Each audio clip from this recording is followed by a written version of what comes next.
Welcome back to Brashenomics. We're talking about buying houses because it's Monday, and a lot of people maybe were out there looking at houses over the weekend. But as we have discussed, there's certainly less and less houses for people to even find, to even buy, because, well, there's a lack of inventory, as we've been mentioning. Ryan Halset joins us, a Zillow 5-star agent who's done interviews for HGTV, MSN, and HSH.com, and joins us to answer some questions that a lot of first-time home buyers have that, there isn't always that clear-cut answers to. Hi, Ryan. How are you? I'm doing great. Thanks for having me. Yeah, well, my pleasure. There's a lot of tips, a lot of first-time home buyer 101 that certainly gets asked. Absolutely. What are you seeing out there for first-time home buyers? What mistakes are people making? Yeah, there's a common pattern. A lot of first-time home buyers come in. They've got an idea of what they want to buy, what they want to pay, whether it's realistic or not. So a lot of times they'll be lured in by lower prices. There will be short sales, or there will be condo complexes out there where, in the Bellevue, Redmond area, I've seen ones listed for $60,000, $70,000, but there are these hidden fees and hidden costs that go along with those types of sales, and when all is said and done, they're paying double what they thought that they might be. But sounds like a car ad on a Saturday in the back of the paper, like, hey, there's one available at half the price of all the other ones. It definitely feels that way sometimes. They kind of get lured in by this, and then their parents, especially with first-time home buyers, their parents are saying, hey, it's a buyer's market out there right now. You've got to get out there, take a look, and see what you can afford, especially with rates as low as they are. And we get out there, we take a look, and they're a little bit surprised at, again, as you've been talking about, how quickly the homes go, and how much they're going for. A lot of the homes in first-time home buyer price ranges are selling at listing price, above listing price. In King County, just in general, most homes are selling within 5% of their listed price. So if people see a low price and there may be hidden costs or whatnot, I mean, what are some of the big, I guess the big factors that can be very expensive that maybe aren't quite so shown in what may appear to be such a good price? So obvious.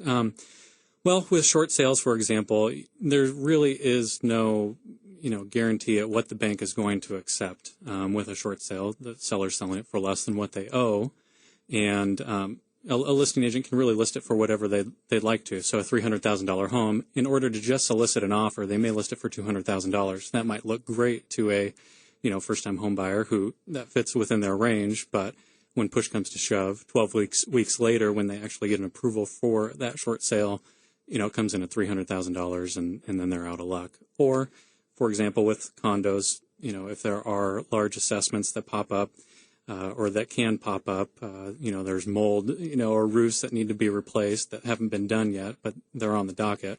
Those are things. The condos would really be a place that people really need to read through. Oh yes. The CC, the code covenants and restrictions, and the budget, and all these items, because my guess is they get glossed over quite often. Yeah, that's one of the most important things that a lot of first-time homebuyers don't realize, is that with condos, it's about twice the research. You've got to do it, and you want to do it beforehand as much as you can. You always want to try and figure out what the history of the homeowners association is, and what's coming down the pike. Otherwise, you end up, like you said, with these huge hidden costs. I mean, without doing the research. Exactly. I guess they're more like costs that are in the fine print rather than hidden. Huh? Exactly. Yeah. So, you also mentioned about it not, a lot of parents maybe of first-time home buyers or newlyweds, whoever's out buying houses, maybe are pushing them because they think that this is just the perfect optimal time to buy for whatever reason, What do you say to them, or how do you help dispel that myth that maybe it's not? Well, it is all about education, as you guys have been talking about, and showing them the numbers. It's not very difficult to go show them that, hey, inventory is down 36% from last year at this time, and sales are up 22% from last year at this time. So there is a span, and the amount of houses that are available are shrinking, and there's just less on the market, which makes it more competitive. So it's less of a buyer's market. The numbers show we go through all the numbers typically when we have our first meeting with home buyers and show them that, hey, here's how many homes are on the market now.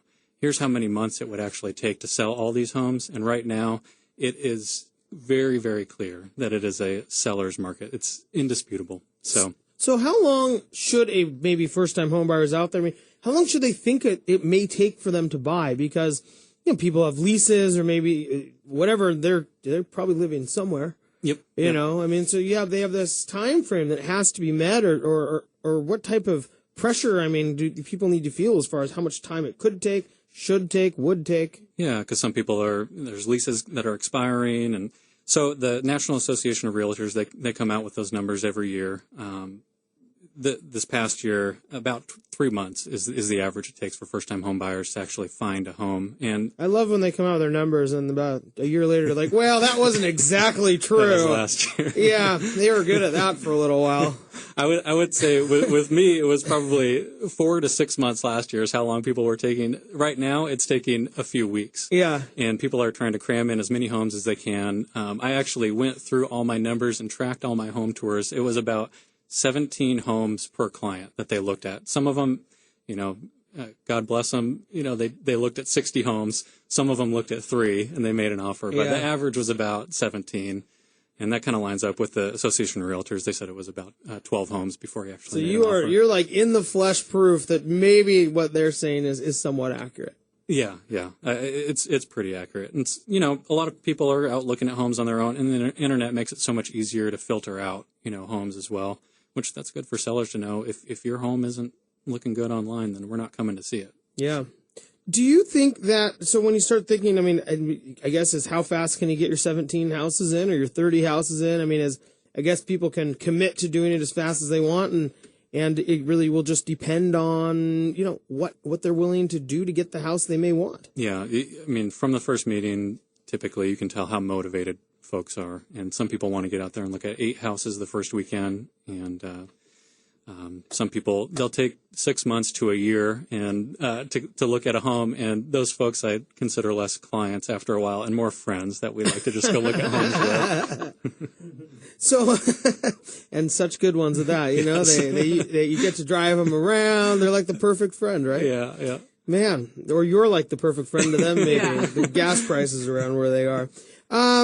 We are here with Ryan Halset with the real estate broker with Boardwalk Real Estate. Ryan, when people go out and we talk about how long maybe it takes to buy a house, how long some people take, obviously they are confronted or with different types of transactions, whether it's short sales or bank owned or more traditional, maybe new construction.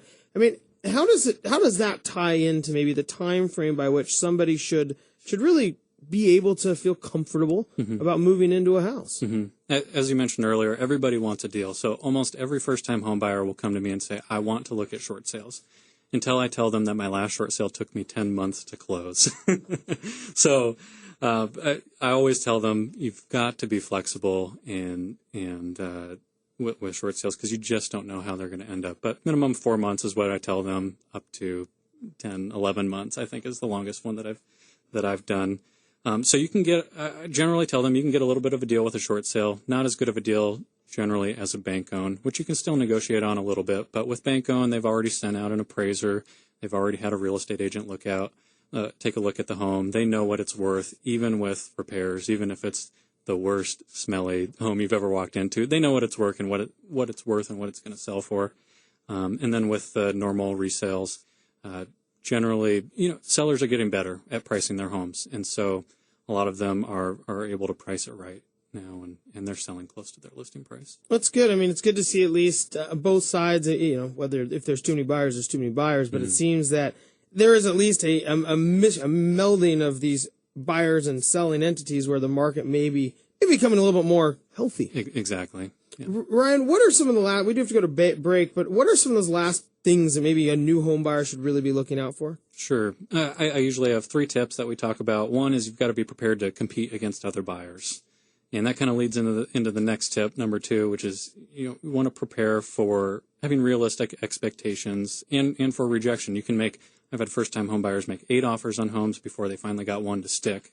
A lot of them aren't ready to go full price or go over and really be competitive, but that's something that we always talk about. Almost everyone wants a house that's, worth $100,000 more than what they can afford. So we really need to set those expectations correctly. And then my last tip, I always put it this way: ignore the peanut gallery, or be ready to ignore the peanut gallery, whether that's your parents, your friends, or your colleagues. Of course, you want to take their advice, to heart as well. Sure. But a lot of times they haven't bought a home in your town. They haven't bought a home in your desired neighborhood. They don't have the same wish list that you have. They don't know what your budget is. A lot of times they don't know what you make. And so you've got to be prepared to take that advice with a grain of salt. The market here, exactly where you're buying is not the same as it is 20 miles away. Yeah. Well, thanks so much for joining us. Prepare, compete, and ignore it. I mean, that could be a Seahawks thing, right? I mean, you prepare to win, then you go compete and ignore what everybody else says. Just keep it rolling. Hey, Ryan, thanks so much for joining us again. Ryan Halset, real estate broker with Boardwalk Real Estate. When we come back, Ryan Leopold is back with us. Talk more about preparing to buy the home of your dreams. We'll be back after this break.